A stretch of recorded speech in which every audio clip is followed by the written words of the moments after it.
ایسے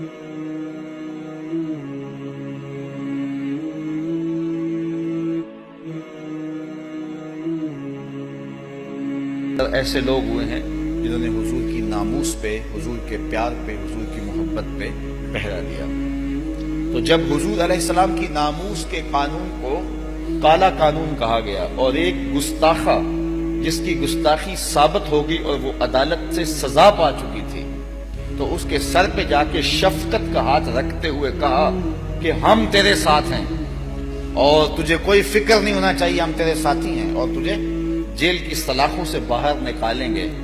اور پھر مقدمہ درج کروانے کے لیے رجوع کیا گیا ایسے شخص کے خلاف جس نے مسلمانوں کی دل آزاری کی اور اہانت رسول کی حوصلہ افزائی کی۔ تو پھر چونکہ پاکستان کا قانون جو ہے وہ کمزوروں پہ اثر انداز ہوتا ہے، طاقتوروں پہ اثر انداز نہیں ہوتا۔ ریمنڈ ڈیوس جیسے لوگ 3 قتل کر کے ایسے نکل جاتے ہیں جیسے مکھن سے بال نکلتا ہے۔ یہاں کتنی کرپشن کرنے والے مگرمچھ جو ہیں وہ اس طرح بچ کے نکلتے ہیں کہ جس طرح کعبے سے غسل کر کے آئے ہوں، تو بالکل پاکیزہ ہو کے نکل جاتے ہیں۔ اور پھر استثناء حاصل ہے صدر کو بھی اور گورنر کو بھی۔ تو قانونی چارہ جوئی بے بسی کا اظہار کر رہی تھی، پھر اللہ نے ایک شخص کو طاقت دی۔ وہ ذات کا تو سپاہی تھا لیکن اس نے ایسا کام کیا کہ تاریخ میں انمٹ نقوش چھوڑ گیا۔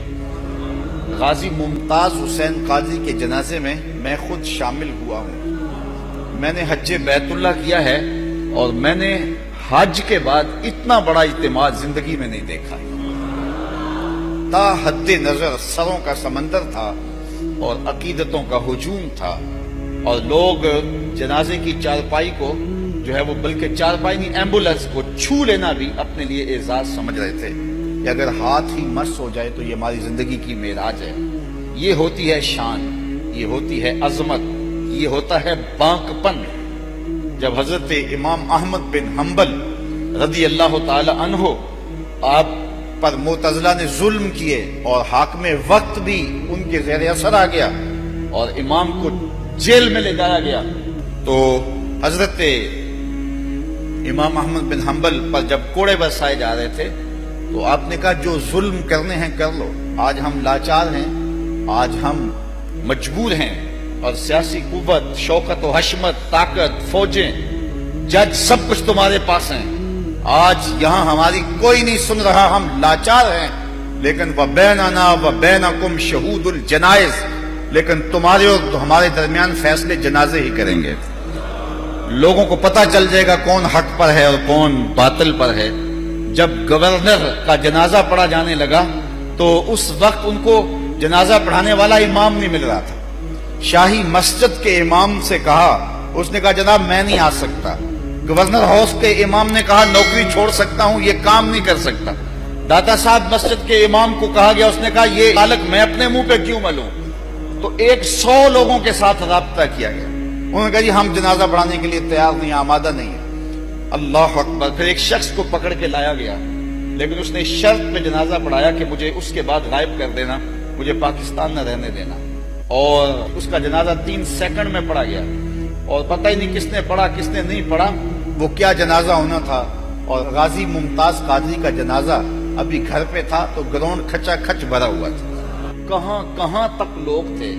اور آج وہ تصویریں بولتی ہیں، میڈیا نے تو نہیں دکھایا کیونکہ میڈیا کہتے ہیں چوتھا ستون ہے، لیکن اس چوتھے ستون کے اندر سریہ اتفاق فاؤنڈری کا لگا ہوا ہے، تو اس نے نہیں دکھایا اور نہیں دکھانا تھا، لیکن سوشل میڈیا کے اوپر دیکھا جا سکتا ہے کہ کس طرح اس فقیر کا جنازہ ہوا۔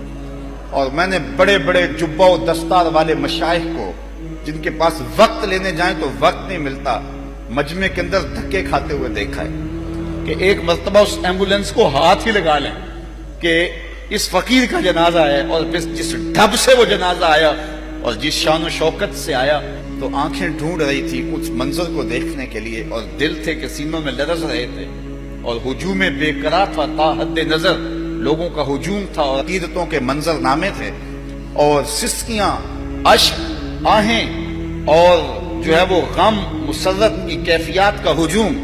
ایک طرف دکھ تھا کہ ہم کچھ نہیں کر سکے، اور دوسری طرف اس کی قسمت پہ رشک آ رہا تھا کہ ہفت اقلیم کے شہنشاہ کو وہ اعزاز نہ ملا ہوگا جو اعزاز اس فقیر کو نصیب ہو رہا ہے۔ وہ ایک گمنام سپاہی، اسے کون جانتا تھا زمانے کے اندر، آج مشائخ کی آنکھوں کی پتلیوں پہ بیٹھا ہوا تھا، آج وہ دلوں کے اوپر راج کر رہا تھا۔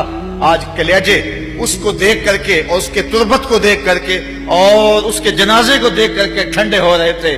کیا انوکھی داستان تو نے رقم کی، یار دنیا سے تو چلے جانا ہی ہے، مرنا تو ساروں نے ہے، لیکن کس بانک پن سے وہ شخص گیا کہ جب گیا تو زمین کے ذرے بھی سلام کر رہے تھے، آسمان کے ستارے بھی سلام کر رہے تھے۔ اہل علم و دانش، اہل فکر، صاحب رائے اور عوام کیا عقیدتوں کے مناظر دیکھنے کو مل رہے تھے۔ تو جس ڈھب سے کوئی مقتل میں گیا وہ شان سلامت رہتی ہے، اس جان کی کچھ پرواہ ہی نہیں، یہ جان تو آنی جانی ہے۔ اللہ تعالیٰ جل شانہ کی بارگاہ میں دعا ہے کہ وہ غازی ممتاز کی قبر پہ کروڑوں رحمتوں کا نزول فرمائے۔ یہ سب تمہارا کرم ہے آقا، یہ سب تمہارا